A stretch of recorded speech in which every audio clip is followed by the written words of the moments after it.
French and British Lit présente Le Petit Chaperon Rouge.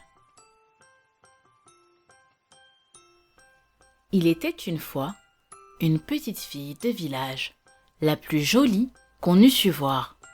Sa mère en était folle et sa mère grand plus folle encore.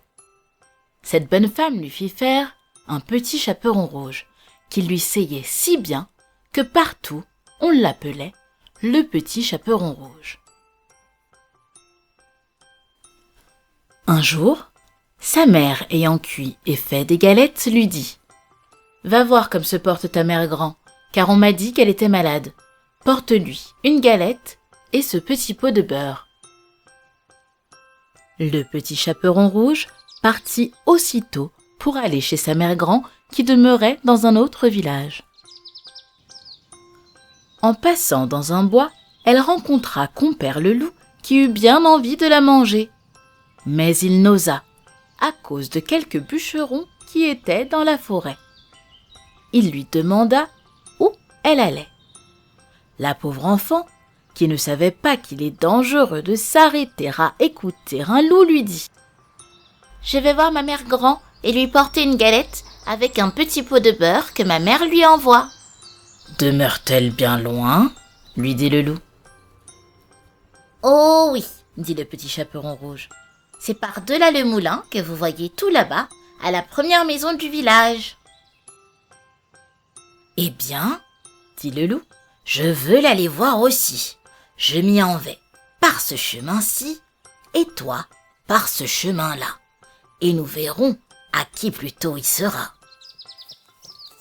Le loup se mit à courir de toute sa force par le chemin qui était le plus court, et la petite fille s'en alla par le chemin le plus long, s'amusant à cueillir des noisettes, à courir après des papillons et à faire des bouquets des petites fleurs qu'elle rencontrait.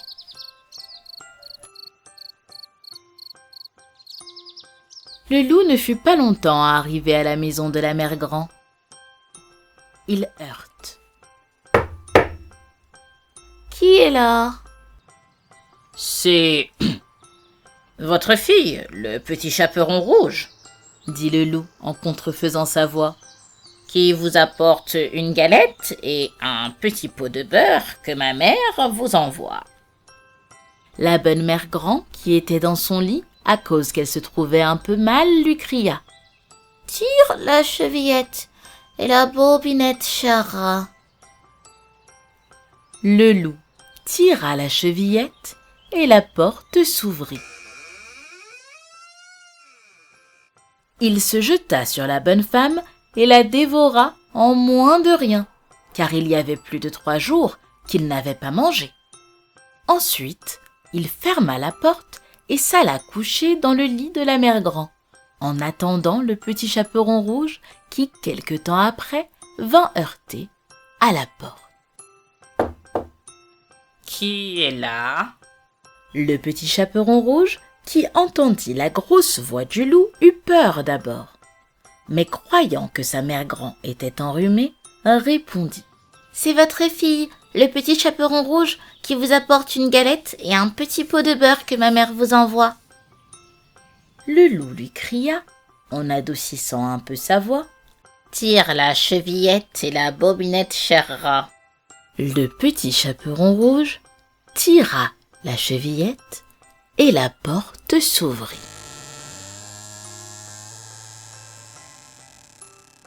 Quand elle fut dans la chambre, tout lui parut de plus en plus bizarre et elle se dit « Mon Dieu, comme tout est étrange aujourd'hui! D'habitude, je suis si heureuse quand je suis chez grand-mère. » Elle salua pourtant « Bonjour grand-mère. » Mais comme personne ne répondait, elle s'avança jusqu'au lit et écarta les rideaux. La grand-mère y était couchée, avec son bonnet qui lui cachait presque toute la figure. Et elle avait l'air si étrange. « Comme tu as de grandes oreilles, grand-mère. »« C'est pour mieux t'entendre. »« Comme tu as de gros yeux, grand-mère. » C'est pour mieux te voir, répondit-elle. Comme tu as de grandes mains. C'est pour mieux te prendre, répondit-elle. Grand-mère, quelle grande bouche et quelles dents terribles tu as. C'est pour mieux te manger, dit le loup, qui fit un bond hors du lit et avala le pauvre petit chaperon rouge d'un seul coup. Sa voracité satisfaite, le loup retourna se coucher dans le lit et s'endormit bientôt, ronflant de plus en plus fort.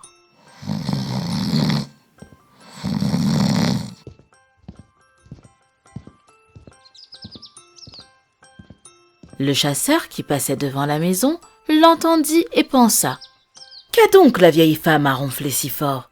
Il faut que tu entres et que tu vois si elle a quelque chose qui ne va pas. » Il entra donc et s'approchant du lit, vit le loup qui dormait là. « C'est ici que je te trouve, vieille canaille ! Il y a un moment que je te cherche. »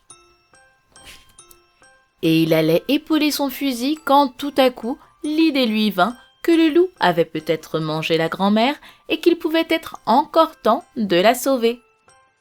Par une astucieuse méthode, il libéra le petit chaperon rouge et sa grand-mère. « Oh, comme j'ai eu peur, comme il faisait noir dans le ventre du loup !» s'écria la fillette.